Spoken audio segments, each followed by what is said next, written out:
సంవత్సరాల తరబడి వేధిస్తున్న మైగ్రేన్ తలనొప్పికి కేవలం 45 నిమిషాల్లో అత్యాధునిక చికిత్స. ప్రాణ pain clinic. Welcome to I dream media. So ఈరోజు మనం భారతీయం సత్యవాణి గారితో ఉన్నాము. వారితో స్పెషల్ చిట్ చాట్. అమ్మా నమస్తే. నమస్తే లక్ష్మి, బాగున్నావా? బాగున్నానమ్మా, చాలా దీపావళి శుభాకాంక్షలు. Thank you so much. మీకు కూడా చెప్పమ్మా. అంటే నేను రాగానే మీరు హోమం చేస్తూ కనిపించారు. అంటే నాకు చాలా ఆనందంగా, మనసుకి హ్యాపీగా అనిపించింది. ఇంట్లో ఎక్కడ చూసినా ఏసీలు లేవు. ఏంటి అసలు ఇది? నేను వేరే టాపిక్ అడగడానికి వచ్చాను. అసలు ఏంటి ఇంత న్యాచురల్ లివింగ్ ఏంటి అనేది ఒకసారి తెలుసుకుందాము. ఇది చూస్తేనేమో సిటీ నడిబొడ్డునుంది ఇల్లు, ఎట్లాగా మన పూర్వీకులు ఎలా బ్రతికారు, మన ఋషులు ఎలా బ్రతికారు, ఎలాంటి జీవన విధానాన్ని మనకు అందించారు.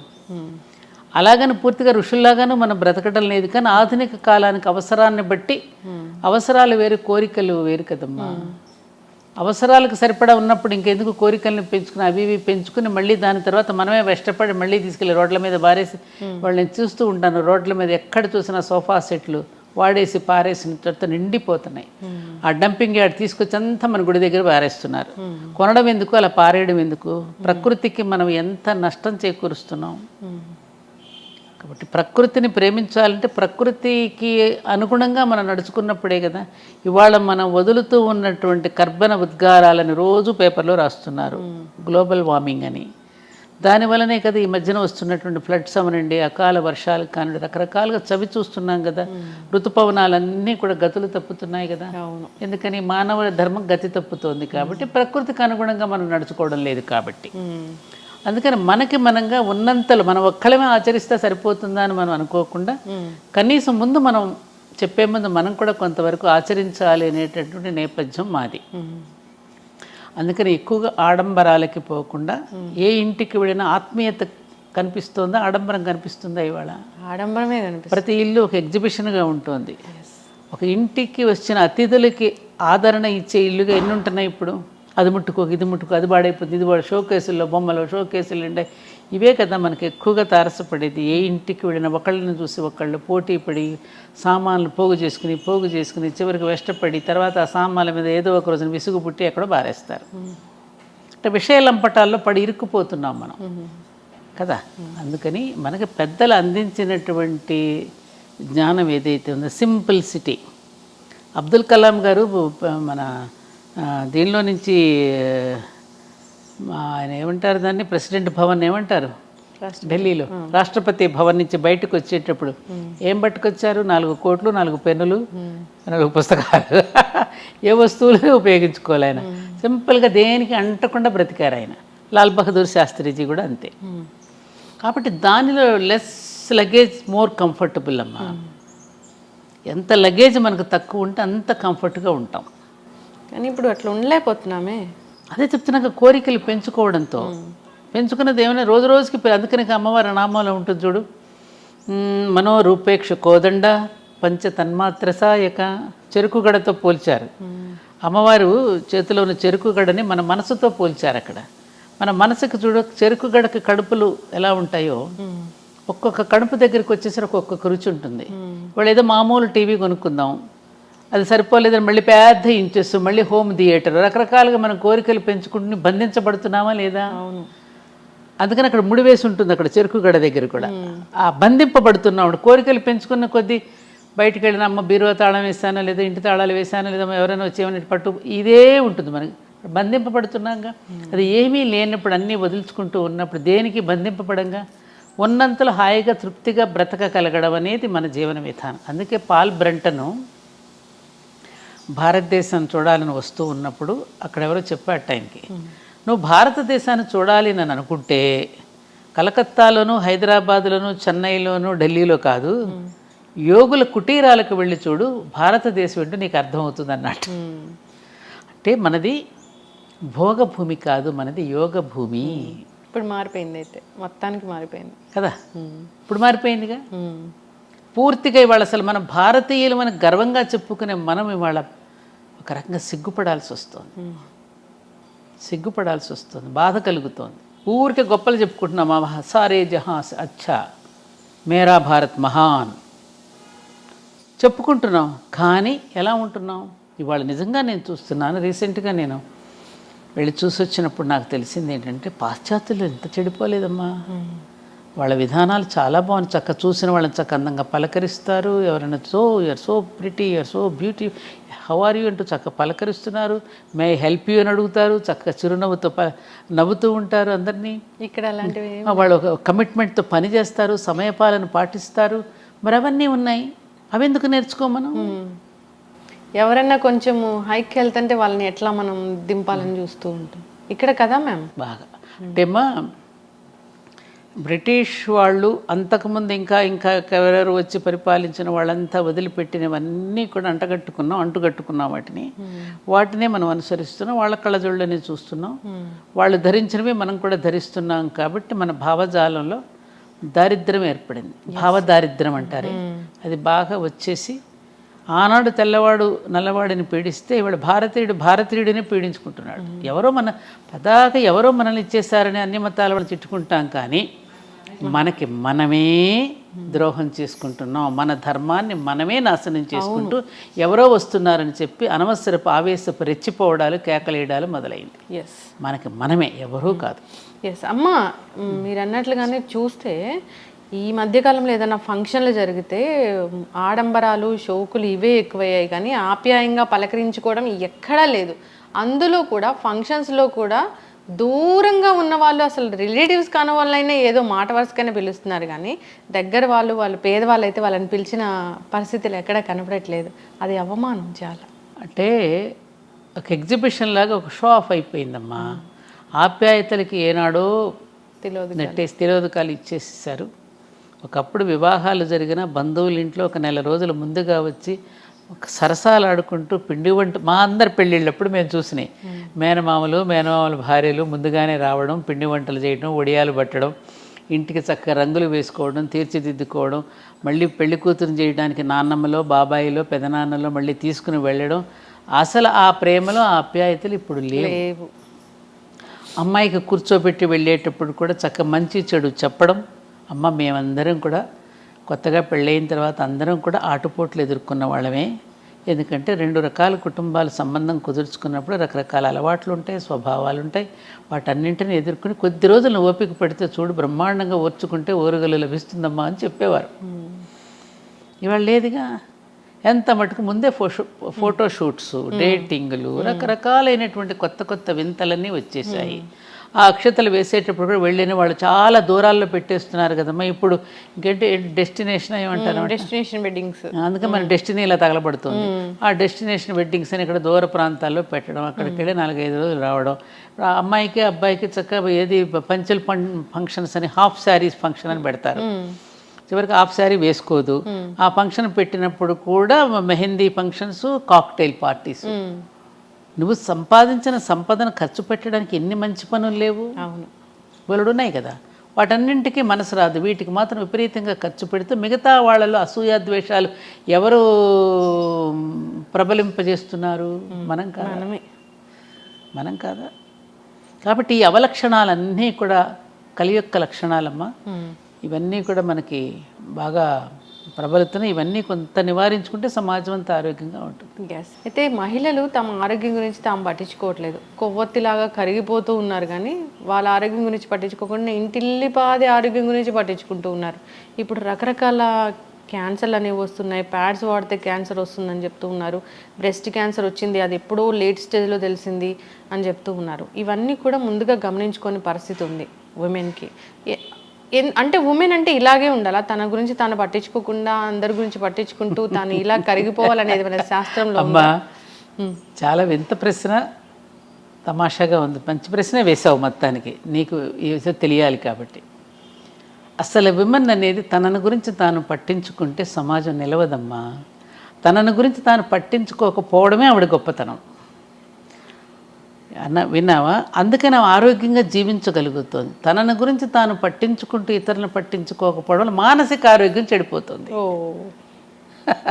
తాను ఎప్పుడూ కూడా ఉదయం లేచిన అందరికంటే ముందు ఎవరు లెగుస్తారు ఇంట్లో? మన అమ్మ. అంతేనా? అందరికంటే ఆఖరిగా పడుకునేది ఎవరు? అమ్మే. ఎవరినెవరిని చూసుకుంటోంది? బిడ్డల్ని, భర్తని, కుటుంబాన్ని అలా పాలించుకోవడంలో వాళ్ళకి ఆనందం ఉంది. ఆవిడ అంటే పూల సంఖ్యలను ఆవిడే వేసుకుంది, ఎవరో వెయ్యలా. పూల సంఖ్యలు అవి తనకు తానే బంధించుకుంది తనను తాను ప్రేమలో. అటువంటి హార్మోన్స్ స్త్రీకి భగవంతుడు సృష్టికర్తే పెట్టాడు. అలా ఉండాలి. ఆ ప్రేమించకుండా ఉండలేని తనాన్ని, చెయ్యకుండా ఉండలేని తనాన్ని, వండి పెట్టకుండా ఉండలేని తనాన్ని భగవంతుడు స్త్రీకి ప్రసాదించాడు. కాబట్టి ఆవిడ పూజనీయురాలు అయ్యింది, ఆరాధనీయురాలు అయ్యింది. అందుకని స్త్రీలకు పూజ చేశారు, కానీ ఎక్కడన్నా పురుషులకు పూజ చేశారా? సువాసిని పూజ, కన్యా పూజ మన దసరా నవరాత్రులలో పురుషుడికి ఎక్కడ చేయలేదు. ఎందుకని స్త్రీలకు పూజ చేశారు? అందుకని సగటు స్త్రీ ఎప్పుడూ కూడా తన గురించి తాను ఆలోచించుకోదు. ఇప్పుడు చూడు, మేమందరం మాకు అందరూ అలవాటు. ఇంట్లో ఎప్పుడైనా ఆఫీస్ మీదే, క్యాంప్ మీద భర్త ఊరెళ్ళాడు అనుకో, తన కోసం తను ఎప్పుడైనా వండుకుంటుందా? ముందే ఆయన లేరు కదా, ఏదో పచ్చడో మజ్జిగో వేసుకుని తినేసి కాలక్షేపం చేసేస్తుంది. ఎవరి కోసం చేస్తుందా వంట? అది బిడ్డల కోసం, భర్త కోసం. అంతే. తనను గురించి తాను అందుకని ఆవిడకి జగన్మాతకి ఉన్న లక్షణాలన్నీ కూడా ప్రతి స్త్రీలోనూ ఉన్నాయమ్మా. స్త్రీ అంటేనే సకారం, రకారం, తకారం, సత్వగుణ, రజోగుణ, తమో గుణాలు 3 సరైన నిష్పత్తిలో ఉంటాయి. మన బిల్డింగ్ కట్టేటప్పుడు సిమెంటు, ఇసుక, నీళ్లు ఏ పాళ్లలో కలిపితే బిల్డింగ్ గట్టిగా ఉంటుందో, ఈ సమపాళ్లలో ఉంచుకోగలిగిన స్త్రీ ఎప్పుడైతే గట్టిగా నిలబడగలుగుతుందో అప్పుడు ఆ కుటుంబం బాగుంటుంది. అంతే. కానీ అందుకని ఆవిడ తనని గురించి ఇప్పుడు దేవాలయానికి వెళ్ళినా తన పేరు చెప్పుకోదు చూడు, అక్కడే అర్థమైపోతుంది. పలానా శ్రీనివాసరావు నామధేయస్య తద్ధర్మపత్ని సమేతస్య సహ కుటుంబానా అంటుంది. తన పేరు చెప్పుకుందా? శ్రీమతి అండ్ శ్రీ. కానీ అన్నింట్లోనూ ఆవిడికే పెద్దపీట వేసింది వేదం. భార్యాభర్తలు, పార్వతీ పరమేశ్వర్లు, ఏమ్మా సీతారాములు అనేది మిస్సెస్ అండ్ మిస్టర్ అని. అక్కడ మిస్టర్ అండ్ మిస్సెస్ అంటారు ఆ దేశాల్లో, మనకి శ్రీమతి అండ్ శ్రీ అంటారు. శ్రీవారికి మతి తెచ్చేది ఆవిడే, మతి పోగొట్టేది ఆవిడే, రెండు ఆవిడే. 2 రకాలుగానే ఆవిడే ఉంటుంది. కాబట్టి నువ్వు అనుకున్నట్టుగా స్త్రీ తనను పట్టించుకుంటే కుదరదు. ఇప్పుడు తనను గురించి తాను పట్టించుకుంటున్నారు కాబట్టే బిడ్డలు అనాథలవుతున్నారు. కరెక్ట్. తన ఎంత మటుకు తన షోకులు, తన లైఫ్, తనలాంటి దీనిలోకి పడిపోతుంది కాబట్టి పిల్లలు అనాథలైపోయి పిల్లలు పిచ్చోళ్ళు అయిపోతున్నారుగా. తాను కూడా ఒంటరిగా ఇదైపోయి ఆలోచిస్తుంది కదా, మానసికంగా ఒక డిప్రెషన్. అందుకని డిప్రెషన్ నువ్వు రాకుండా ఉండాలంటే స్త్రీ ఎప్పుడు తన పని చేస్తూనే ఉండాలి. ఎప్పుడైతే తను ఒంటరిగా ఉంటుందో, అందరితో కలివిడిగా లేకోకుండా, అప్పుడు ఆవిడ ఒక రకమైన మానసికమైనటువంటి వ్యాధికి గురైపోతుంది. ఎప్పుడు పనిలో ఉండాల్సిందే. పని ఎప్పుడూ కూడా మీరు అనుకున్నట్టు అనారోగ్యాన్ని ఇవ్వదమ్మా. పని చేస్తూ ఉన్న కొద్దీ ఆరోగ్యం ఉంటుంది. చాలామంది అనుకుంటారు శక్తి ఉంటేనే పని చేస్తాం అనుకుంటాం. కాదు, పని చేస్తూ ఉన్న కొద్దీ శక్తి పెరుగుతుంది, జనరేట్ అవుతూ ఉంటుంది. ఎందుకని నీకు ఎగ్జాంపుల్, ఇప్పుడు మన ఇంటికి కరెంట్ ఎంత తెచ్చుకుంటాం? ఇంటికి సరిపడానే తెచ్చుకుంటాం. ఫ్యాక్టరీకి సరిపడా ఎక్కువ కావాలి కరెంట్. అలాగే మనం బాగా పని చేస్తూ ఉన్న కొద్దీ, ఫ్యాక్టరీ అంత పని చేస్తూ ఉన్న కొద్దీ ఆ మహాప్రాణం నుండి మనకు ప్రాణశక్తి ఎప్పుడు ప్రసారం అవుతూ ఉంటుంది. ఈ సూక్ష్మం తెలిస్తే మనకి నిరంతరం పనిచేసి ఆరోగ్యంగా ఉంటాం. ఇందాక నువ్వు అన్నావు చూడు, తల్లి పిల్లలకి చాలా చిన్నప్పుడే బ్రెస్ట్ క్యాన్సర్స్ ఏమైనా వస్తున్నాయని. బ్రెస్ట్ క్యాన్సర్ రావడానికి అస్సలు కారణం ఏమిటంటే మెయిన్ బిడ్డలకి పాలు ఇవ్వకపోవడం వల్ల. నువ్వు ఎప్పుడైతే తల్లి పిల్లలకి 1 సంవత్సరం పాటు పాలు ఇస్తుందో వాళ్ళకి క్యాన్సర్ రాదు. ఈ మధ్య ఏ తల్లి కూడా బిడ్డలకి పాలు ఇవ్వడానికి ఇష్టపట్టలేదు, బిడ్డలను కనడానికి కూడా ఇష్టపట్టల్లా. అందం పోతుందని, శ్రమ అని, నొప్పులు భరించలేమని, ఓపిక లేదని, ఓర్పు లేదని, రకరకాల అద్దె గర్భాలు కూడా తీసుకుని పిల్లల్ని కనేటటువంటి ఒక దారుణమైనటువంటి పరిస్థితికి మనం వచ్చేసాం. అందుకని తనను ఆ పని చేయడం వల్ల ఆమె ఆరోగ్యం చెడిపోవటంలా, మనం అనుసరిస్తున్న విధానాల వల్ల ఆరోగ్యం చెడుతోందేమో తప్ప ఆమె నిరంతరము పని చేస్తూ ఉన్న కొద్దీ ఆవిడ ఆరోగ్యవంతంగా ఉంటుంది. మానసికంగా కూడా ఆవిడ ఆనందపడుతుంది. ఆనందమే ఆరోగ్యం. అంటే మేమంతా అలా చేసుకున్న వాళ్ళమేగా. మా అమ్మలో మా అత్తగారులు వాళ్ళందరూ కూడా నిరంతరం బిడ్డల కోసం, భర్త కోసం పని చేసి వాళ్ళందరూ అలసిపోయి అలసటలోనే ఒక ఆనందాన్ని పొంది పనిలోనే విశ్రాంతిని పొందిన వాళ్ళు. ఇవాళ ఇప్పుడు చేస్తున్నటువంటి ఆధునిక యువతలు చేసే ఉద్యోగాలు కొంత స్ట్రెస్కి గురవుతున్నారు. మన ఇంట్లో మనం చేసుకుంటామమ్మా, చేసుకున్నంతసేపు చేసుకుని కాసేపు విశ్రాంతి కావాలంటే మనం విశ్రాంతి తీసుకుంటాం. అదే నువ్వు మరొకరి దగ్గర పని చేస్తున్నప్పుడు నీకు దొరకదు కదా అది. అప్పుడు నువ్వు స్ట్రెస్ ఫీల్ అవుతావు. మీరు చేసే పని కూడా ఎప్పుడు కూడా ఒక రేడియేషన్ దగ్గర పనిచేస్తున్నారు. ఇప్పుడు ఎక్కువగా సాఫ్ట్వేర్ ఉద్యోగాలు అలాగే కెమెరాస్ ముందు చేసేటప్పుడు తప్పనిసరిగా ఆ రేడియేషన్ వల్ల మీకు ఒక ఇరిటేషన్ వస్తుంది. దానివల్ల చిరాకు వస్తుంది. ఆ చిరాకు వల్ల ఏమవుతుంది, కోపం వస్తుంది. కోపం వస్తే ఇంకొకళ్ళు ఏదో ఒక మాట అనేస్తాం. ఆ మాట వల్ల తగువులు ఆడుకుంటాం, గొడవలు జరుగుతాయి, సంఘర్షణలు. దానివల్ల ఆరోగ్యాలు. అంటే ఏమిటి, మనకు మనం తెచ్చిపెట్టుకున్నటువంటి బాధల వల్ల, ఎక్స్ట్రా వర్క్స్ వల్ల మనం బాధపడుతున్నాం తప్ప మన సహజంగా జీవించే విధానంలో మాత్రం ఎక్కడా కూడా ఒత్తిడి లేదు. కానీ ఇలా అవసరం కదా, ఏం అవసరం? జాబులు చేయాల్సిన పరిస్థితి అవసరం కదా. ఎలా అవసరం అంటావు? ఎలా? ఈ ఈ కల్చర్ మారిపోయింది. ఖచ్చితంగా అందరితో పాటు మనం వెళ్ళాలి. సో మనం వెళ్ళకపోతే ఏమవుతుంది? అందరితో పాటు వెళ్ళకపోతే వెక్కిరిస్తారా? మనం ఆర్థికంగా స్థిరంగా ఉండలేము, ఆర్థికంగా దృఢంగా ఉండలేము. ఇందాక నేను చెప్పాను చూడమ్మా, ఆర్థికంగా స్థిరంగా అంటే ఒకప్పుడు పురుషుడు సంపాదించి బయట పని చేసుకుని వస్తే స్త్రీ ఇంట్లో కష్టపడేది. ఆయన వచ్చేసరికి ఇంట్లో కష్టపడేది. ఈ రెండు ఆయన బయట కష్టపడితే ఇప్పుడు ఇంట్లో కష్టపడిన కుటుంబాలన్నీ ప్రశాంతంగా వెళ్ళిపోయాయి. ఇప్పుడు ఎప్పుడైతే ఇద్దరం కష్టపడదాం బయటకు వెళ్ళిపోయానని అనుకున్నప్పుడు ఏమవుతుంది, పిల్లలు నలిగిపోతున్నారు. అవునా కదా? అవునా కదా? మరి పిల్లల్ని స్కూలుకు పంపాలి. మరి ఇంటా బయట కూడా నెగ్గుకు రాగలిగిన సామర్థ్యం ఎంతమందికి ఉంటుంది? బయటకు వెళ్తే కొన్ని అవమానాలు ఉంటాయి, ఆఫీస్కి వెళ్తే. పైగా ఆడపిల్లలకి బయటకు వెళ్ళినప్పుడు రకరకాలైనటువంటి అవమానాలు ఉంటాయి, రకరకాల సమస్యలు ఉంటాయి, సమాజం రకరకాలుగా చూస్తుంది, రకరకాలుగా దాడులు ఉంటాయి. నేను నోరు విప్పి చెప్పనక్కర్లేదు మీకు ఇవన్నీ. వీటన్నింటి ఒత్తిడుల వల్ల ఇంటికి వచ్చి కాన్సన్ట్రేట్ చేసి ఇంట్లోనూ పని చేయలేదు, బయటకు వెళ్తేనేమో ఇంట్లో పిల్లలు ఏం చేస్తున్నారు, పాప ఆయన తిన్నారు, ఇవన్నీ ఆలోచనలు ఉంటాయి. అప్పుడు మానసికంగా ఒత్తిడికి గురవుతుంది. ఎందుకంత ఒత్తిడికి గురవ్వాలి? ఉన్నంతలోనే తృప్తిగా బ్రతుకుదామండి అనేటువంటి రోజులు పోయాయి. ఇప్పుడు మనం ఉన్నంతలోనే తృప్తిగా బ్రతుకుదామండి. తలంబరాలు పోసుకునేటప్పుడు అదేగా ఒప్పందం చేసుకున్నాం మనం. మీరు తెచ్చిన సంపాదనలో వివేకంతో ఖర్చు పెట్టుకుని ఇద్దరం హాయిగా బ్రతుకుదామని వెంటనే తలంబరాలు పోసుకుని ఒప్పందం కుదుర్చుకున్నారు పెళ్ళినాడు. మళ్ళీ ఇద్దరం సంపాదించాలని ఇద్దరు ఎందుకు బయటకు వెళ్ళాలి? ఇవాళ చూడు, ఇద్దరు సంపాదించాలనుకుని ఇప్పుడు ఐటీలో చేస్తున్నారమ్మా. నేను చూస్తున్నాను చాలా కుటుంబాలు కేసులు వస్తున్నాయి, చాలామంది దగ్గర కేసులు వస్తున్నాయి. ఇద్దరు తగులు ఆడుకోవడమే, నాది సంపాదన నీది సంపాదన. ఆ ఈవీఎంలు కట్టుకోలేక వాళ్ళతో పోటీపడి కారులు కొని మళ్ళీ బంగళాలు కొనుక్కుని రకరకాలుగా ఈవీఎంలు కట్టుకోలేక మళ్ళీ చిరాకు పడి గొడవ పడి రకరకాలుగా డైవర్స్ దాకా వెళ్ళిపోతుంది చివరికి. ఇవన్నీ వాస్తవాలా కాదా? వాస్తవం. నేననేది ఏమిటంటే, ఎవరో ఏదో అనుకుంటారని, మన డబ్బులు లేకపోతే, మన బంగళాలు కారులు లేకపోతే మనల్ని చిన్నచూపు చూస్తారేమోనని అనే దాంట్లో నీ జీవితం నలిగిపోతుంది కదా అంటున్నాను నేను. ఎందుకు చక్కని చదువులు అందించాలని వెళ్తున్నారేమో. ఏది చక్కటి చదువు? కాన్వెంట్లోనా? అది చక్కని చదువు అని ఎలా అంటే, వాడు ఏసీ రూమ్ పెట్టేసి ఒక మంచి బ్యాన్ పంపించేసి వాడు మంచి బుద్ధులు నేర్పిస్తున్నాడని నమ్మకం మీకుందా? ఉంటే ఇలా ఎందుకు ఉంటుంది సమాజం? నువ్వు చదువుకుంటున్నావుగా, నువ్వు కూర్చుని ఎందుకు చెప్పుకో? నీ బిడ్డలకు నీ చదువు, నువ్వు బాగా నీ బిడ్డలకు చదువు చెప్పుకుంటావని కదా నేను చదివించింది. నువ్వు వాళ్ళని ఎవరో వదిలేసి నువ్వు ఎక్కడికో పోవడం ఎందుకు? మరి నీ పిల్లలకి ఎవరు పట్టించుకుంటారు? మా అత్తగారు అంటూ ఉండేవాళ్ళు ఎప్పుడు, నీ ఒంటి మీద బట్టలు మీకు నీకు శ్రద్ధ లేక చాకలికి వేస్తే అంత శ్రద్ధగా ఎందుకు ఉతుకుతాడే అనేది. ఆమెకు ఎవరో చెప్పారు, మా అత్తగారు ఎప్పుడు నాతో అనేది. మన బిడ్డల మీద మనకు శ్రద్ధ లేకపోతే బయట వాళ్ళకి ఎందుకు ఉంటుందమ్మా? మహిళకి ఆర్థిక స్వాతంత్రం అవసరమే కదా మ్యామ్. మరి ఎప్పుడు ఉందమ్మా? అసలు ఈ దేశంలో స్త్రీకి ఉన్నంత ఆర్థిక స్వాతంత్రం ఏ దేశంలో ఏ స్త్రీకి ఏ రకమైన స్వాతంత్రము లేదు. కొంతమంది చేసినటువంటి దాని సమాజానికి మొత్తానికి మనం కట్టొద్దు. అసలు తీసుకొచ్చి ఆవిడ చేతికే ఇస్తాడన్నీ.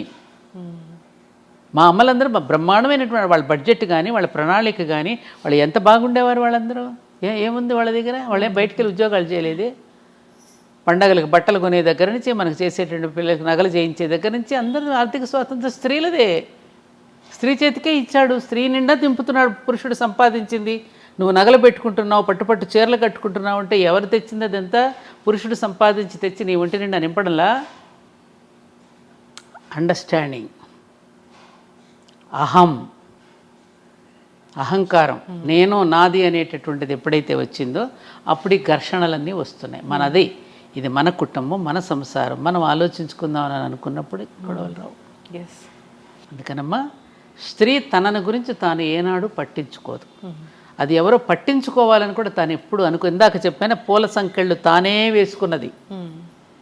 ఆవిడకి అందులో ఆనందం ఉంది, తినిపించడంలో, వండి పెట్టడంలో. చూడు, ఎవరింటికన్నా వెళ్ళి నువ్వు గబుక్కను పరిగెత్తేది ఎవరు? ఇంటికి బంధువులు వస్తే, అన్నయ్య గారు అలా కూర్చోండి, మీరు పేపర్ చూస్తూ ఉండండి, టిక్కులు చేసుకొస్తానని చేయి గడుక్కుని గబగబా తను తినే ఆహారం కూడా అక్కడ వదిలేసి గబగబా వంట చేసి పట్టుకొస్తుంది. అది పురుషుడు ఎందుకు చేయలేడు? అలాంటి హార్మోన్స్, అలాంటి మానసిక స్థితి. స్త్రీని సన్నివేశాలే నిలబడతాయి జీవితంలో. పురుషుడునేమో ఎవరో నేర్పిస్తే నేర్చుకుంటాడు. స్త్రీకి ఒకరు నేర్పించనక్కర్లా. ఆమె పుట్టుకతోనే పరిణితి చెంది పుట్టింది భూమి మీదకి, పరిణితితోనే వచ్చింది. అందుకని కన్యా పూజ దగ్గర నుంచి బాలా త్రిపుర సుందరి దగ్గర నుంచి రాజరాజేశ్వరి దగ్గర వరకు ఇన్ని అవతారాలలో 9 అవతారాలలో ఆవిడ ఎందుకు పూజ చేసాం? ఆమె యొక్క పరిణితి చెందిన స్థితిని మనకు కనిపిస్తుంది. అక్కడ పుట్టినప్పటి నుంచే ఎలా పరిణితి చెందుతూ పరిణామక్రమంలో ఆవిడ ఎలా ఎదిగిందో చూపించడానికి ఆ 9 రోజులు మన దేవీ నవరాత్రులలో అమ్మ యొక్క గొప్పతనాన్ని మనం చూపించుకున్నాం. అదే అసలు రియల్ ఉమెన్స్ డే అమ్మా. అసలు దసరా రోజే ఉమెన్స్ డే, మనం ఏదో ఎప్పుడో చేసుకుంటాం. కానీ ఇంత ఉందిరా.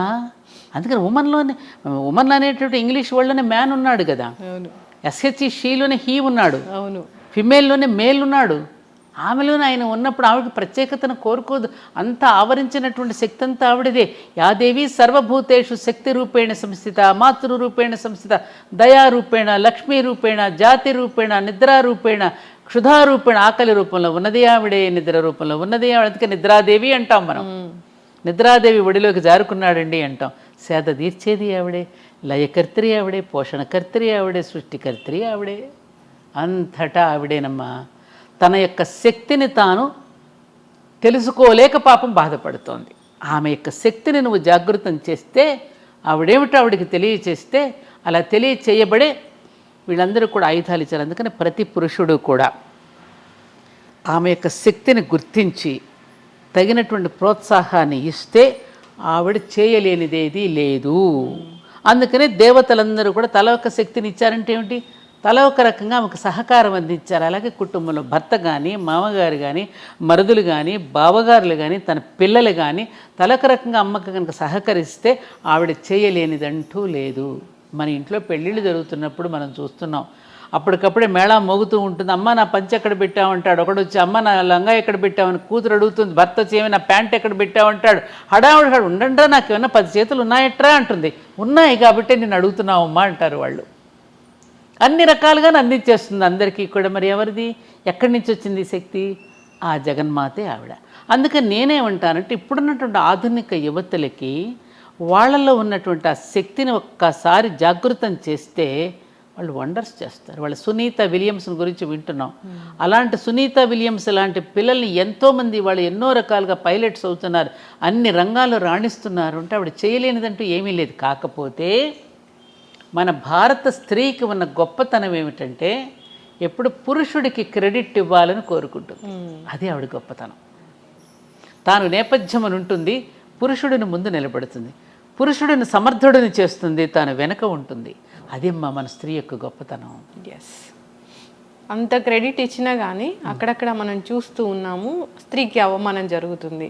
సో మంచిగా ఉన్న రోజులు ఉంటూ ఉన్నారు, భార్యాభర్తలు విడిపోతూ ఉన్నారు. అలా స్త్రీని ఎవరైనా పురుషుడు అవమానపరుస్తున్నాడు అంటే అక్కడ పెంచిన తల్లిది తప్పు. అవమానపరుస్తున్నాడంటే పెంపకంలో ఏదో తప్పు ఉంది. ఏ స్త్రీ అయితే పెంచుతోందో స్త్రీయే కదా, స్త్రీని అవమానపరచకూడదుగా. అవును. కాబట్టి అక్కడ మారవలసింది కూడా మళ్ళీ స్త్రీలే. పురుషుడి పట్ల బాధ్యత పడవలసింది కూడా స్త్రీయే. తయారు చేస్తున్నది నువ్వే అతడిని. కాబట్టి అతడు ఏదైనా తప్పు చేస్తున్నాడు అంటే అది ఎక్కడ మనలోనే తప్పు ఉన్నది. You have to agree. నువ్వే కదా నేర్పిస్తున్నావు పుట్టినప్పటి నుంచి వాడికి. అంటే భర్త భార్యకు విడాకులు ఇస్తే తల్లిదే తప్పు అమ్మా చెప్పాలి వాడికి. అంటే వాడిని పరివర్తన తీసుకొచ్చి మార్చాల్సింది తల్లే కదా. తల్లి తండ్రి విలువలతో పెంచాలి కదా. ఒరే తప్పురా, నువ్వు మంత్రపూర్వకంగా స్వీకరించావు ఆనాడు, తప్పు ఇలా చేయి అని చెప్పి అతనిలో పరివర్తన తెచ్చుకోవడానికి ప్రయత్నం చేయాలి తప్ప ఠకీమని చిన్న చిన్న కారణాలకి ఆ విధంగా విడిపోయి ఇవాళ వివాహాలు చేసుకోవడానికి భయపడే పరిస్థితి వచ్చింది. వివాహాలు చేసుకోమంటున్నారు. లివింగ్ టుగెదర్ అనేటువంటి ఒక దరిద్రపు కల్చర్ వచ్చేసింది. ఒకటని కాదు, 60 ఏళ్ల తర్వాత భార్యను వదిలేసి 30 ఏళ్ల యువతితో ఉంటున్న వాళ్ళని చాలా మందిని చూసాము. అంటే ఆ యువతలు ఎలా వస్తున్నారు అనేది కూడా అర్థం కాని పరిస్థితి. వస్తలేదు. అదే మారిపోయింది. అంటే సమాజంలో వ్యక్తుల యొక్క మనసులో రకరకాలుగా వచ్చినవి. కాలం అదే, కాలంలో మార్పు రాలి. అందరూ కాలాన్ని నిందిస్తున్నారు. కాలం అదే, కాలం అదే, సూర్యుడు అదే, చంద్రుడు అదే, గాలి అయ్యే పంచభూతాలు. మారింది నువ్వు. అనవసరపు కోరికలు పెంచుకుని ఒకరితో ఒకటి కంపేర్ చేసుకుని, కంపారిజన్ బాగా ఎక్కువైపోయింది. ఆ కంపారిజన్తో రకరకాలుగా వేషభాషల్లో వేసుకుంటున్నటువంటి మార్పులు మనసులో రావటల్లా. అందుకే మన భర్తృహరి లాంటి వాళ్ళు ఎటువంటి పద్యం, వాగ్భూషణం భూషణం అన్నారు. ఏవి నీకు ఆభరణాలు? మంచి గుణాలే ఆభరణాలు. ఒక మంచి మాట కానీ, ఒక చక్కగా మాట్లాడటం కానీ, పెద్దలను గౌరవించడం కానీ, చెప్పిన మాటకి వినయంగా వినడం కానీ. ఎందుకని కరువు అవుతుంది? స్కూల్ ఎడ్యుకేషన్లో చెప్పరు. మోజు పెంచుకున్నాం, మనం పరాయి భాష మీద మోజు పెంచుకున్నాం, పరాయి దేశాల మీద మోజు పెంచుకున్నాం. మనదైనటువంటి కల్చర్, మన ఋషుల యొక్క సంతానం. మనం వేరే దేశాలకి మన దేశానికి తేడా ఉంది. ఋషులు మనకి ఏదైతే చెప్పారో వాటిని మనం ఆచరించటం అనేది మన పూర్వీకుల నుంచి మనకు వచ్చింది. అదే మనం ఆచరిస్తూ వచ్చినంతకాలం జీవితాలు చాలా బాగున్నాయి. అది వద్దనుకున్నాం కదా. ఋషులు ఎవరు? వాళ్ళకే తెలియదు. రామాయణం తెలియదు, భారతం తెలియదు, భాగవతం తెలియదు, ఉపనిషత్తులు అంటే ఏమిటో తెలియవు, శతక పద్యాలంటే ఏమిటో తెలియవు, నీతి వాక్యాలంటే ఏమిటో తెలియవు. మరి ఏం చేస్తారు? నీతి వాక్యాలు తెలియనప్పుడు బూతులే మాట్లాడతారు. అవును. కనీసం నేను పిల్లల్ని క్వశ్చన్ చేస్తున్నాను, ఏం చదువుతున్నావు నాన్న? 6th అంటాడు. కనీసం వాక్యం కూడా పూర్తి చేయడు. 6th 7th అంతే. 6th క్లాస్ చదువుతున్నాను నాన్నమ్మ అని కూడా అన్నాడు. పూర్తిగా ఆ మాటకు కూడా వాడికి బద్ధకమే. ఇవి ఉన్నాయి కదా చేతిలో. పిల్లలు నేర్పారు. తప్పురా, పెద్దవాళ్ళతో అలా మాట్లాడకూడదు, నిండుగా చక్కగా నమస్కారం చేసుకుని చక్కగా చెప్పాలని ఎవరు చెప్తున్నారు? పెద్దవాళ్ళు. ఇలా పోతే ముందు ముందు అసలు ఏం జరుగుతుందో. తిరగబడుతుంది, మళ్ళీ వచ్చేస్తుంది. అలానే కంగారు పడుకు నువ్వు. తప్పకుండా మార్పు వస్తుంది. ఎవరికి వాడికి పైదాకా పోతాడమ్మ, పీక్కి ఏమీ లేదు ఇక్కడ అనుకుంటాడు, మళ్ళీ వెనక్కి కొడతాడు. అంటే మళ్ళీ బ్యాక్ టు పెవిలియన్ అనమాట. మళ్ళీ పాత రోజులకి వెళ్ళిపోవాలని. కోవిడ్ వచ్చినట్లుగా. ఇప్పుడు అమెరికాలో వెళ్ళారు, అక్కడంతా బాగా ఇదిగా ఉంది. ఇప్పుడు అక్కడి నుంచి మళ్ళీ స్వదేశానికి పోదాం అంటారు. స్వదేశానికి ఇట్లా పట్టణాల్లో ఉన్న వాళ్ళందరూ ఇరుకుని పోయి ఇక్కడ ఏం బాగాలేదండి, మన పల్లెటూరికి మనం పోదాం అనుకుంటారు. ఆ రోజులు వస్తాయి. నేను చెప్తున్నాను కదా, మళ్ళీ పల్లెలకు వెళ్ళిపోయే రోజులు వస్తాయి. పట్టణాల నుంచి, విదేశాల నుంచి మళ్ళీ స్వదేశానికి వచ్చే రోజులు వస్తాయి. సైకిల్ అమ్మ ఇదంతా ఒకలాంటి సృష్టి యొక్క పరిణామంలో ఇక జరగదేమో అనిపిస్తుంది, కానీ జరుగుతుంది. ఈ జరిగే దీంట్లో వచ్చేటటువంటి సన్నివేశాలను మనం సరిగ్గా అర్థం చేసుకుని మన జీవితాలను మళ్ళీ కొంచెం ప్రయత్నించేద్దాం. అనేక రకాల ప్రయత్నాలు చేస్తున్నారుగా పెద్దవాళ్ళు. తప్పకుండా వస్తుంది. మనం నిరాశపడకుండా వెళ్ళాలి. ఇప్పుడు ఇన్నేళ్ళ జర్నీ మీది. అసలు మార్నింగ్ నుంచి ఈవినింగ్ వరకు అసలు మీ లైఫ్ స్టైల్ ఎలా ఉంటుంది? ఏం తింటారు? ఎన్ని గంటలు నిద్రపోతారు మీరు? నాకు ఈ మధ్యన కొంచెం కరోనా వచ్చిన తర్వాత కాస్త హెల్త్లో చిన్న చిన్న మార్పులు వచ్చాయి. సడన్గా బీపీ డౌన్ అవ్వటం, పెరగడం. మెడిసిన్స్ ఏం పెద్దగా వేసుకొని మార్నింగ్ ఒక థైరాయిడ్కి ఒక 25 ట్యాబ్లెట్ మాత్రం వేసుకుంటాను, 20 mg. ఇంకా వేరే మాత్రలు ఏమీ లేవు. ఎక్కువ సమయం నేను కొంచెం ధర్మపురి క్షేత్రంలో అప్పుడప్పుడు అక్కడికి వెళ్ళి కార్యక్రమాలు నిర్వహించుకోవడం. ఎక్కడైనా విద్యార్థులు స్కూల్స్కి కాలేజెస్కి పిలిస్తే ఎక్కువగా అప్పుడు నా ప్రయాణం అంతా విద్యార్థుల మధ్యనే కదా, అలా వెళ్తూ ఉండేదాన్నమ్మా. ఎప్పుడన్నా కాసేపు కూర్చుని మాట్లాడటం, ఏదైనా మంచి మాటలు వినడం, చదువుకోవటం, ఇట్లాగే నా కాలక్షేపం. ఆహారపు అలవాట్లు చాలా సింపుల్. మార్నింగ్ ప్రొద్దున్నే లేవగానే కొంచెం పూజ, చిన్న హోమం చేసుకుంటాను.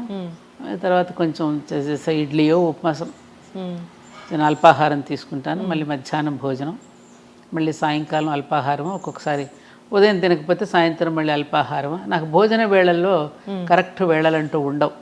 అది కొంచెం ఆ డిసిప్లిన్ లేదు. ఎప్పుడెక్కడ వెళ్ళొస్తుంటాను కదమ్మా, టైం కానీ టైం. బయట ఎక్కడ తినను.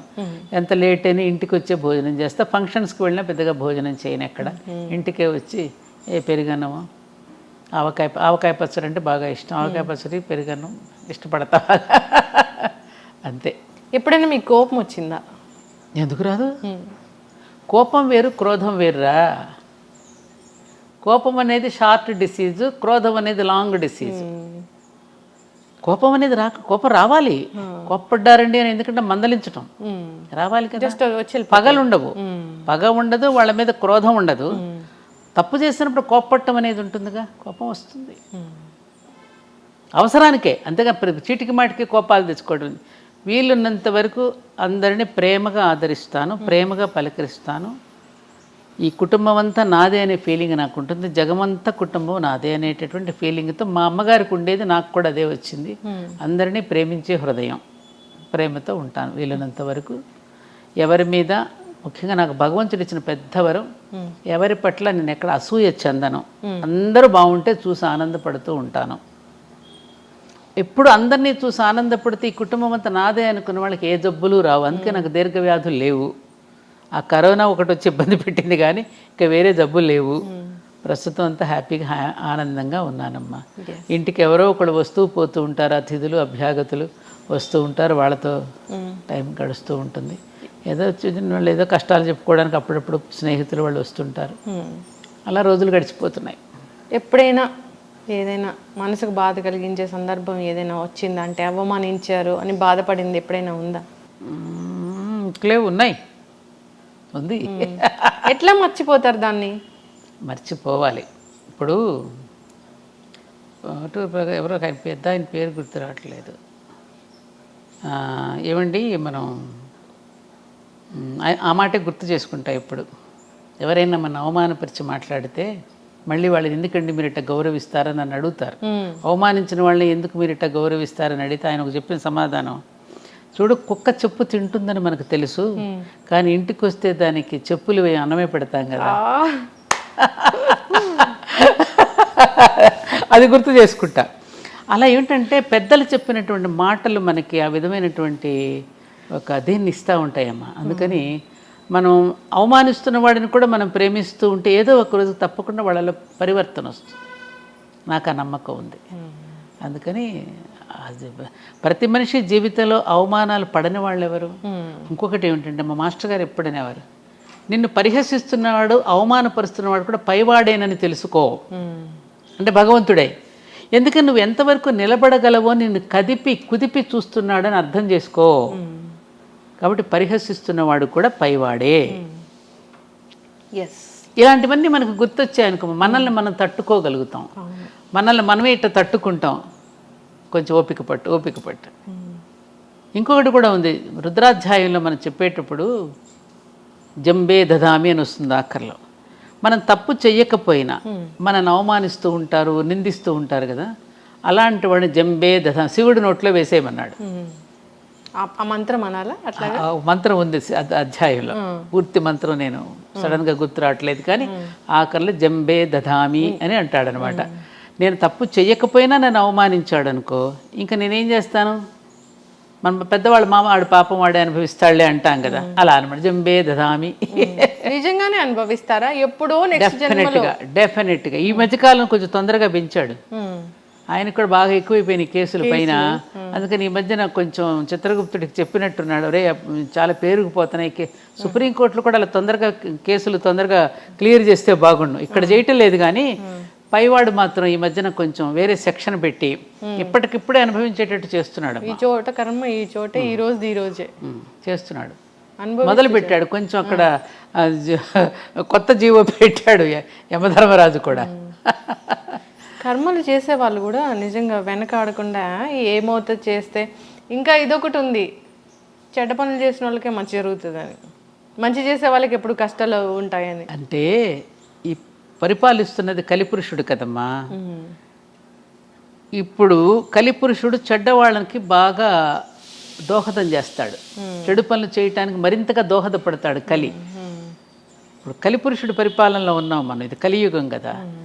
మంచి వాళ్ళందరికీ ఒకటేం చెప్పాడు, భగవన్ నామస్మరణ. మంచి వాళ్ళ జోలికి రాలేడు కలిపురుషుడు.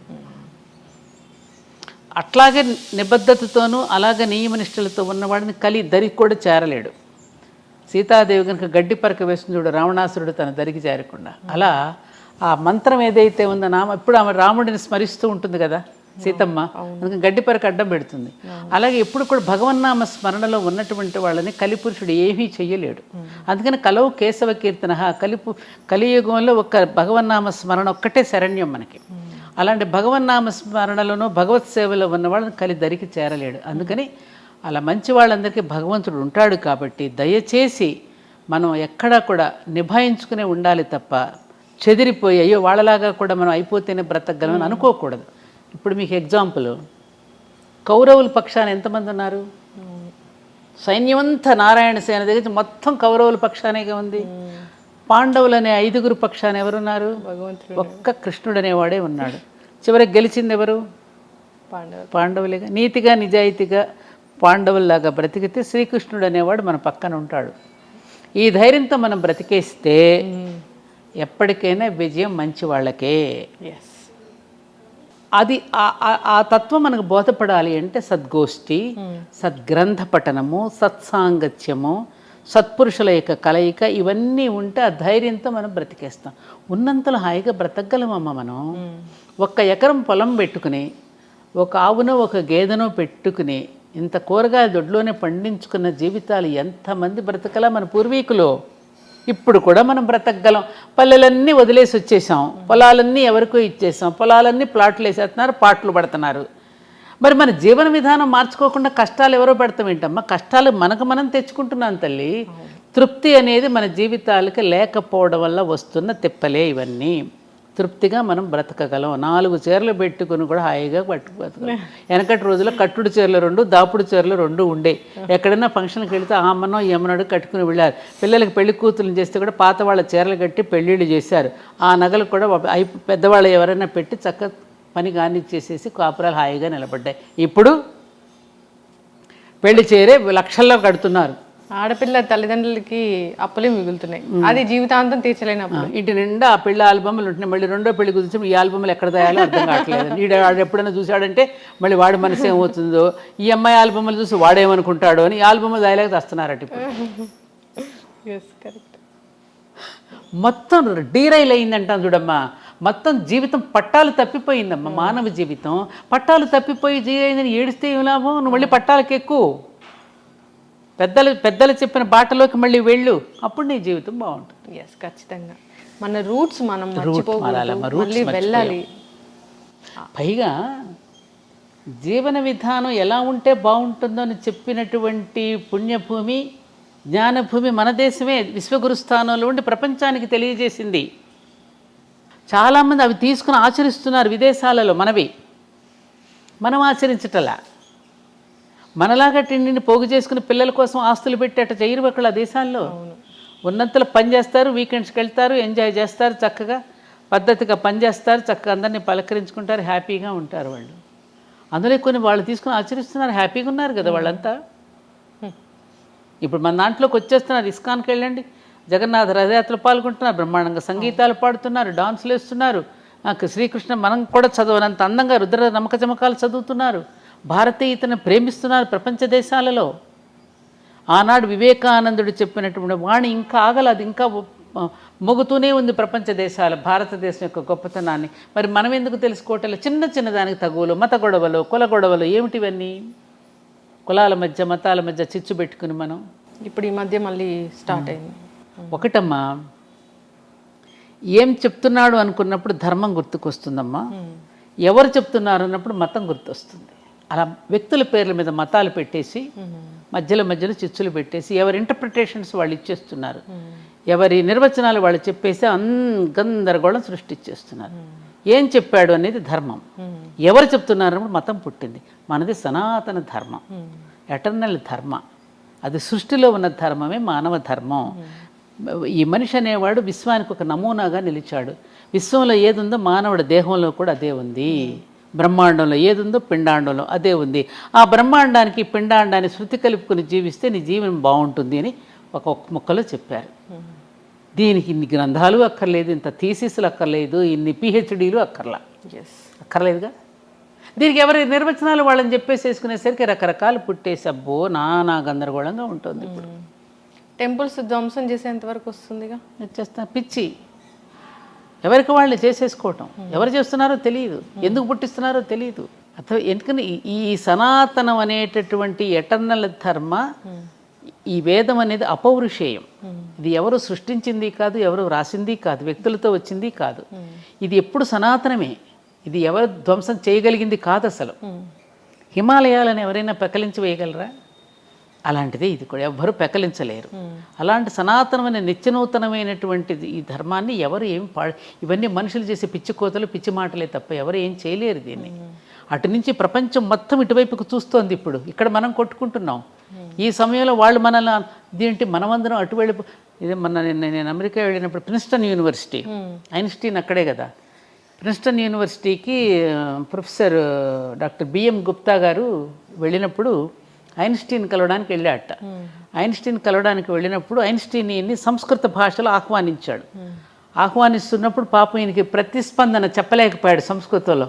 ఆయన ఆశ్చర్యపోయి భారతదేశంలో నుంచి సంస్కృతానికి మూలమైనటువంటి భారతదేశం వచ్చినటువంటి మీరు సంస్కృతంలో మాట్లాడలేకపోవడం ఏమిటి, రండి నా లైబ్రరీలో అన్ని సంస్కృత గ్రంథాలు ఏమున్నాయి, భగవద్గీత ఉంది, వాటిని బట్టే కదా నేను ఇవన్నీ కూడా కనుగొనగలిగానని అన్నాడట. అట్లా ఇవాళ ప్రపంచ దేశాలన్నీ కూడా భారతదేశాన్ని కొనియాడుతూ మేము అన్ని సనాతన ధర్మమైన గ్రంథాల నుంచి తీసుకునే బాగుపడ్డామని వాళ్ళే చెప్తున్నప్పుడు మరి మనం ఇక్కడ ఇలా కొట్టుకుంటుంటే ఎలా ఉంటుంది? న్యూటన్ ఏమన్నాడు, నేను నా పూర్వీకుల భుజాల మీద నుంచే నేను అంత దూరం చూడగలిగాను అన్నాడు. ఇవి మన పిల్లలకి అటువంటి ప్రేరణని ఇవ్వాలమ్మా. అనవసరపు ఈ చదువుల్లో కూడా తీసేయవలసిన కలుపు మొక్కలు చాలా ఉన్నాయి. ఆ కలుపు మొక్కలన్నీ ఏరేస్తేనే ఈ విద్యార్థి అనే వృక్షం బాగా ఎదుగుతుంది. ఆ విద్యార్థి అనేటటువంటి మొక్కను ఎదగాలి అంటే ఆ చుట్టూ వేసే ఎరువు ఎటువంటిదై ఉండాలి? మంచి ఆలోచనలు, జాతీయ భావన, దైవభక్తి, ఇవన్నీ పెంపొందించకపోతే ఏమవుతుంది? విద్యార్థి దశలోనే వాడికి మతద్వేషమో కులద్వేషమో రేపెత్తిస్తున్నారు. అది చెప్పకపోతే ఇది ఎక్కువైపోతుందిగా. మరి వీటిని గురించి మనం ఎందుకు పెద్దలైనటువంటి వాళ్ళు, విద్యావేత్తలు, మేధావులు పట్టించుకోవాలి కదా, ఇవన్నీ చేంజ్ రావాలి అసలు. అందుకనే నేను విద్యార్థి లోకంలో ఎక్కువగా గడపడానికి ఇష్టపడతాను లక్ష్మి. ఎందుకంటే ఆ వయసులో కనుక పిల్లలకి కనుక మనం మనసులో కనుక ముద్రం వేస్తే జీవితంలో ఎప్పటికీ మర్చిపోలేరు వాళ్ళు. అక్కడి నుంచే మనం మొదలవ్వాలి. మాకు చిన్నప్పుడు అదే కదా బీజం పడింది. అవును, 1వ తరగతి నుంచే మాకు పలకా బలపం తీసుకుని ఆ ఈ అని రాసినప్పుడే ఆ అమ్మ, ఆ ఆవు, ఈ ఇల్లు, ఈ ఈశ్వరుడు, అక్కడే ధర్మార్థ కామ మోక్షాలకు ప్రతీకలే ఆ ఈ. ఆ అంటే అమ్మ ధర్మం, ఆ అంటే ఆవు జ్ఞానం, ఈ అంటే ఇల్లు కామం. అర్థం అంటే కదా, ఆవు ఉంటేనే కదా మనకు అర్థం డబ్బులు వచ్చేది, సంపదనిచ్చేది ఆవే కదా. ఈ ఇల్లు అంటే అక్కడి నుంచే కదా మన కామ్యకర్మలని చేసేది, ఇంటి దగ్గర నుంచే కదా. తర్వాత ఈ అంటే ఈశ్వరుడు, మోక్షం ఇచ్చేది ఈశ్వరుడు. ఈ భావనతో మనం మొట్టమొదటి విద్యాభ్యాసం అక్కడి నుంచి మొదలు పెట్టించారు. A for apple, B for bread వచ్చేసింది కదమ్మా. అవును, యాపిల్ తినడం, బ్రెడ్, సి క్యాట్, డాగ్, మరి వీటితో నేర్పించేసేస్తే తిండి కోసమే ఉద్యోగం అనేటటువంటి చదువు అనేటటువంటి బ్రెడ్ అండ్ బటర్ కోసమే చదువుతున్నాం అనేది వచ్చేసింది. కాబట్టి వాళ్ళెవరో అంటగట్టి వెళ్ళిపోయినటువంటి వాటిని ఎప్పటికైనా తుడిచిపెట్టి మనదైనటువంటి విధానం, మన ఋషులు ఏదైతే ఇచ్చారో ఆ విధానాన్ని మనం అనుసరించి ఇకనైనా మనం మారితే, ఇకనైనా మారుదాం, యుగం మారుతుంది. అంటే మనం మారుదాం, యుగం మారుతుంది. ఖచ్చితంగా మార్పు అనేది. సాదాగా జీవిద్దాం, ఉన్నతంగా ఆలోచిద్దాం. అందరం యోగులు కానక్కర్లా, నిరుపయోగులు కాకుండా ఉంటే చాలు అనేది మన ఎజెండా. ఖచ్చితంగా మ్యామ్. చివరిగా ఒక ప్రశ్న, అంటే ఇప్పుడు ఉన్న ఆహారపు అలవాట్లు చూస్తే పిజ్జా, బర్గర్, మొత్తం జంక్ ఫుడ్, లేదా ఆన్లైన్ ఆర్డర్లో మిడ్ నైట్ బిర్యానీలు అన్నీ తింటూ ఉన్నారు. అసలు వీటన్నిటిని చూస్తే ఏమనిపిస్తుంది మీ మనసులో? ఇప్పుడు పిల్లలు తల్లిదండ్రుల మీద తిరగబడుతున్నారు, ఉద్రేకాలు. వాళ్ళకి వెంటనే ఇన్స్టెంట్గా వాళ్ళకి ఇవ్వకపోతే పేరెంట్స్ని తిట్టడము, పేరెంట్స్ మీద తిరగబట్టని చూస్తున్నాగా. అవును. కారణం ఏమిటి? ఎవరో చేసినటువంటి పదార్థాలు, రకరకాల ఆలోచనలతో చేసినటువంటి వంటకాలు, తినకూడనటువంటి ఎప్పుడెప్పుడో నిలవ ఉన్న పదార్థాలు, బ్యాక్టీరియా ఇచ్చిన పదార్థాలు అర్ధరాత్రి పూట తింటున్నారు. అర్ధరాత్రి ఎవరు తింటారు? రాక్షసులు తింటారు, నిశాచరులు అంటారు. అప్పుడు రాక్షసులు సంచరించేటటువంటి సమయం. అప్పుడు తీసుకునేటువంటి ఆహారం ఏమవుతుంది? మన ఆహారం, తినే ఆహారం మన మనసుకు చేరుతుంది. మనం తినే ఆహారం మనసుకు కూడా చేరుతుంది. సంబంధం ఉంది మనసుకి తినే ఆహారానికి. అందుకని మనం తినే ఆహారాల వల్ల మన ఉచ్చారణలో దోషాలు వస్తాయి, భావనలో దోషాలు ఉంటాయి, ప్రవర్తనలో దోషాలు కూడా ఉంటాయి. అందుకని మన పూర్వీకుల ఆహారపు వేళ యుక్తాహార విహారస్య అని భగవద్గీతలో చెప్పినట్టు ఆహార విహారాదులలో కూడా ఎటువంటి జాగ్రత్తలు వహించాలో శ్రీకృష్ణుడు భగవద్గీతలో చెప్పాడు కదా. మరి చెప్పినప్పుడు రోజు వింటున్నాం కదా, ఆ భగవద్గీతను ఎవరైనా చచ్చిపోయినప్పుడు పెట్టి వింటున్నాము. మరి అందులో ఉన్నటువంటి దీనిని మనం ఎవరైనా తల్లిదండ్రులు చెప్పాలి కదా. తల్లిదండ్రులు చెప్తే పిల్లలు వింటలేదండి అంటే వినకపోవడానికి కారణం ఏమిటి? ఏ పిల్లల లంచ్, నాకు టీచర్స్ చెప్తారు, నేను స్కూల్స్కి వెళ్తాను, ఏ పిల్లల లంచ్ బాక్స్ చూసేసినా ఏంటంటారు దాన్నమ్మా, మ్యాగీయా, నూడిల్స్, ఇవి నూడిల్స్ ఇట్లాంటివే తప్ప మన సంప్రదాయపు వంటకాలు ఏ లంచ్ బాక్స్లోనూ ఉండవండి అంటే ఒక టీచర్ ఒక స్కూల్కి వెళ్ళినప్పుడు చూపించింది నాకు. తినట్లేదు. మాకు చిన్నప్పుడు పెరుగన్నము, పచ్చడి, వెన్న పూస పెట్టేవారు. వెన్న దేనికి? ఇంద్రియాలను నిగ్రహిస్తుంది. శ్రీకృష్ణుడు వెన్న దొంగిలించాడు ఎందుకు? ఆయన అస్కలిత బ్రహ్మచారి. వెన్న తినడం వల్ల మన ఇంద్రియ నిగ్రహం ఉంటుంది. వెన్నకు అంతటి గొప్ప శక్తి ఉంది వెన్నకి. అట్లా తినేవాళ్ళం. చద్ది అన్నంలో ఎన్ని పోషక విలువలు ఉంటాయో రాజీవ్ దీక్షిత్ గారు 2 గంటల ఉపన్యాసం చెప్పాడు ఆయన. అట్లా తిని పెరిగిన వాళ్ళమే. మరి ఇవాళ పిల్లలకి ఎటువంటి ఆహారం పెడుతున్నాం, ఆహారాన్ని బట్టి వాళ్ళకి లక్షణాలు వస్తున్నాయమ్మా.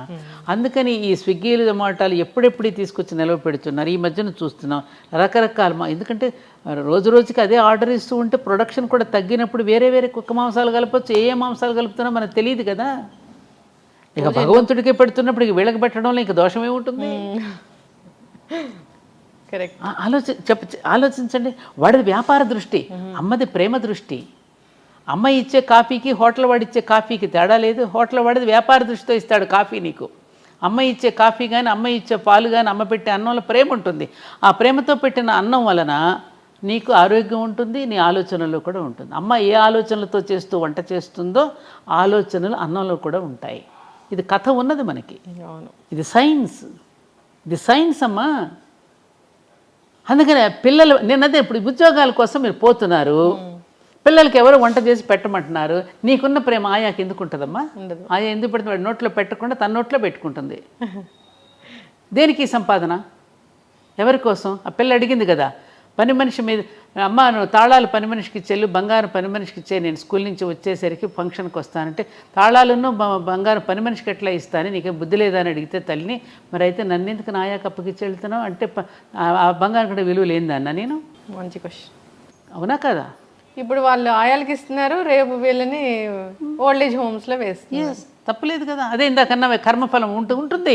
నువ్వు స్కూల్లో కుక్కేసేసి నువ్వు ఎప్పుడైతే ఆయాలకు అప్పచెప్పావో నేను పెద్ద అయినా తీసుకెళ్ళి ఓల్డ్ ఏజ్ హోమ్లో పెడతారు. తప్పేముంది, వాళ్ళదేం తప్పలేదుగా. అయ్యా ఎందుకు నీకు ఈ గొయ్యి అంటే, తాతకు తీసిన గొయ్య నీకు తీయాలి కదయ్యా.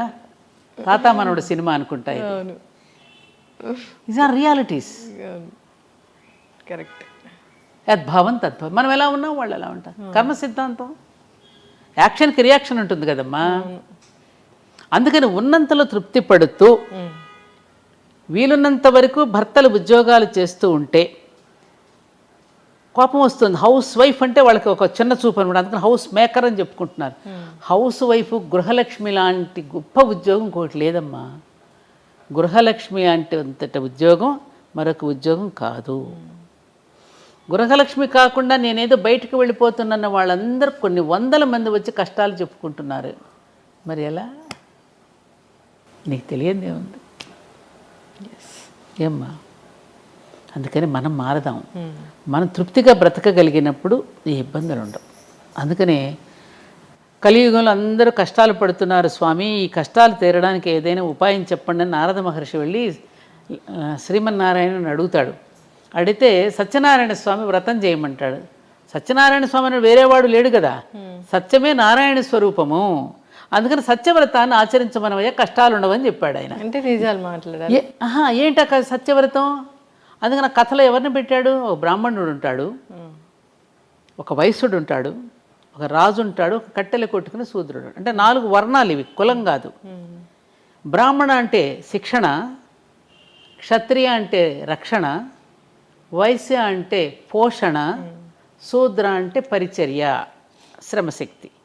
ఈ 4 కనుక కమిట్మెంట్తో పని చేస్తే కష్టాలు ఉండవు. జ్ఞానాన్ని బోధించవలసిన బ్రాహ్మణుడు జ్ఞానాన్ని బోధిస్తూ, సమాజాన్ని రక్షించవలసిన క్షాత్రశక్తి సమాజాన్ని రక్షిస్తూ, ధనాన్ని సమానంగా పంపిణీ చేయవలసిన వైశ్యుడు సమానంగా రేట్లు ఎక్కువ వేయకుండా సమానంగా పంపిణీ చేసేటటువంటి ధనశక్తి, అలాగే తన శరీరంతో శ్రమతో సమాజాన్ని సేవించుకునే శ్రమశక్తి. ఈ 4 భాగాలు సమాజానికి 4 అంగాలు.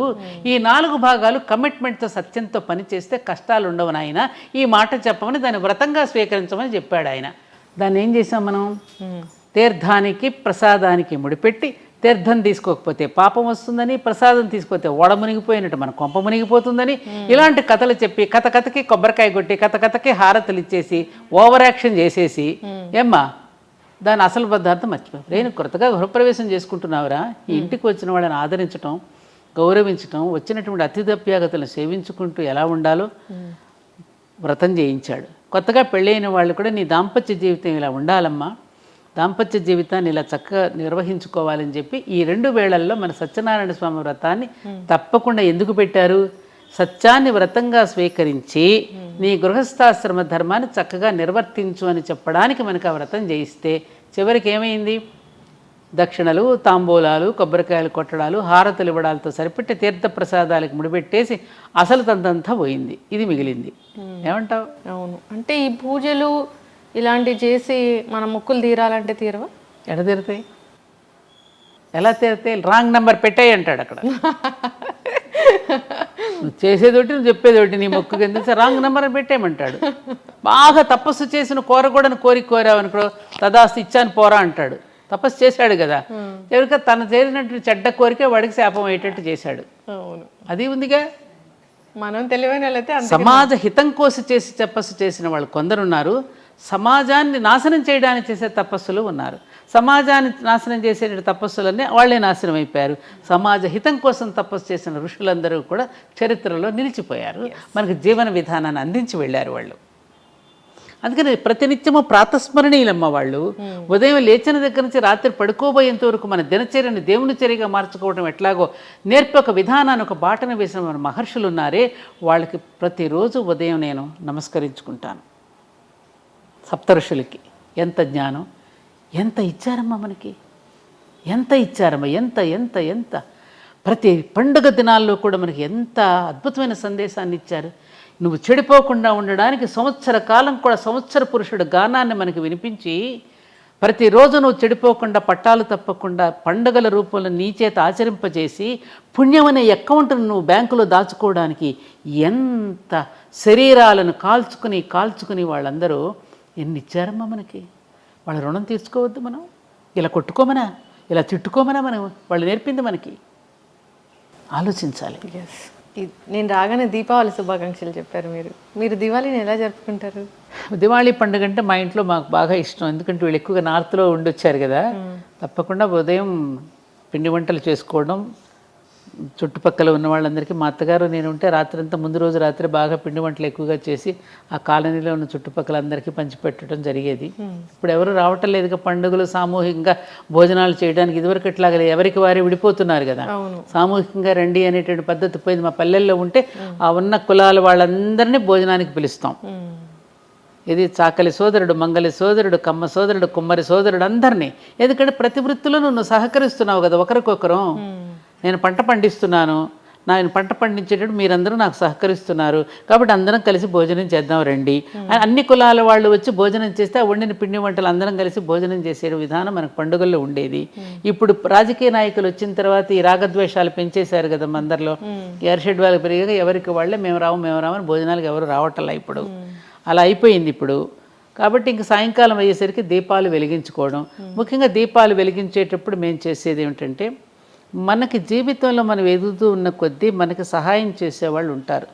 మన తాతగారులు, మన అమ్మమ్మలు, నాన్నమ్మలు మనకి ఎవరెవరైతే మనకి ప్రేమగా చూశారో, మనకి జీవితంలో మనకి ఉద్యోగంలో కానీ సద్యోగంలో కానీ ఏదైనా ఒక వ్యాపారం ఏదో ఒక రూపంలో మనకు సహకరించే వాళ్ళు ఉంటారు. ఆ సహకరించినటువంటి వాళ్ళ కృతజ్ఞతలు చెప్పుకుంటూ వాళ్ళ పేరుతో ఒక దీపం పెడతా నేను. ఇది పలానా వారికి నాకు ఈ సహకరించారు కాబట్టి వారి పేరు మీద ఈ దీపం అని వారికి నమస్కారం చేసుకో. దాన్ని బలివైశ్వ దీపం అంటారు. ఉంది మనకి ఇది. ముందు రోజున పెడతారు, బలి దీపాలను పెడతారు. ఆ చనిపోయిన వాళ్ళందరినీ గుర్తు చేసుకుంటూ వాళ్ళ పేరు మీద ఒక దీపం వెలిగించుకోవడం, అలా దీపాలు పెట్టుకోవడం. ఇంకా సాయంకాలం పిల్లలంతా వస్తే అందరం కలిసి కాసేపు ఏదో చిన్న చిన్న టపాకాయలు వెలిగించుకొని, దీపాలు వెలిగించుకొని అందరం కలిసి భోజనం చేయడం. ఇంతకన్నా అందరూ కూడా అలాగే చేసుకోవాలని. ఎవరైనా అంతే కదా, పెద్ద పెద్ద సౌండ్లు, పెద్ద పెద్ద అబ్బా వద్దమ్మా, అది ఆ శబ్ద కాలుష్యం అనేది చాలా ప్రమాదకరం. నేను చెప్పినా కూడా వినడం లేదు. మొన్న కూడా మా దేవాలయంలో వద్దు బాబు మీరు చెప్తే వినండి రా బాబు అంటే అంత పెద్ద పెద్ద బాంబులు ఆ మహిషాసురుడి దహనానికి అది ఎంతమంది, కొంతమంది చుట్టుపక్కల వాళ్ళు కాస్త హార్ట్ పేషెంట్స్ కూడా ఉంటారు, వాళ్ళని కూడా మనం దృష్టిలో పెట్టుకోవాలి కదా. మన సరదాలు ఇతరులకు ఇబ్బంది పెట్టకూడదు. చెప్పినా వినే స్థితిలో లేరు. నేను ఎన్ని చెప్పినా మన తీసుకొచ్చి అన్ని బాంబులు పెట్టేశారు. భయంకరం, పెట్టకూడదు. విష్ణు చక్రాలు, భూచక్రాలు, తారాజువలు, మతాబులు, చిచ్చుబుడ్లు అవి ఇష్టం, కళ్ళకి చూస్తానికి ఆనందంగా ఉంటాయి.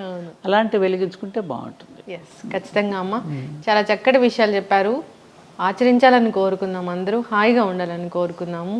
సో ఇంకా నాకు చాలా డౌట్స్ ఉన్నాయి. ఈ సిరీస్ అనేది కంటిన్యూ చేయాలని నేను కోరుకుంటున్నాను. మీరు నాకు ఆచరిస్తున్నారు లేదు, ఇంకా సమాజంలో చాలామంది ఇంకా అటువంటి వాళ్ళు ఉన్నారు కాబట్టి ఇంకా సమాజంలో మనం బ్రతకగలుగుతున్నాం. లేరని నేను అనడంలా, ఉన్నారు ఇంకా ఎందుకంటే ఈ దేశం చెడిపోతే ప్రపంచానికి దిక్కు ఉండదు. అందుకని ఏ కొంచెం చెడు వచ్చినా కూడా ఆందోళన పడతాం మనం.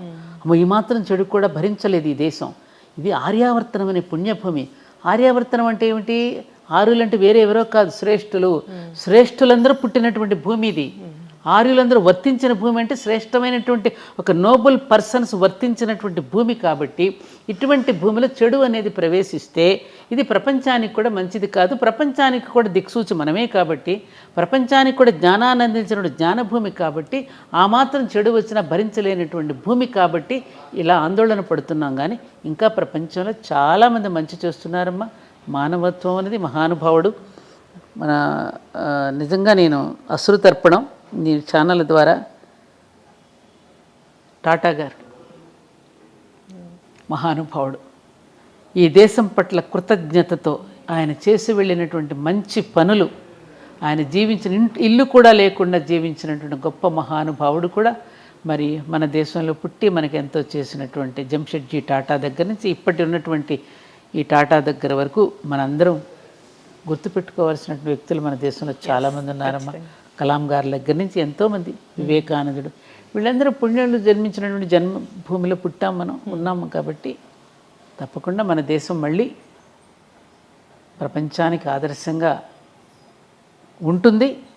ఈ తప్పులన్నింటినీ సరిదిద్దుకోవడానికి శక్తివంతమైనటువంటిది అన్నింటికంటే మీడియా. కాబట్టి మళ్ళీ దాన్ని చెడగొట్టినా బాగు చేసినా రెండు మీడియా చేతిలోనే ఉంది. కాబట్టి అటువంటి మీ మాధ్యమాల ద్వారా మంచి విషయాలను ఎక్కువగా ప్రసారం చేస్తూ ఉంటే అందరూ మంచి వైపే తప్పకుండా మళ్ళుతారు.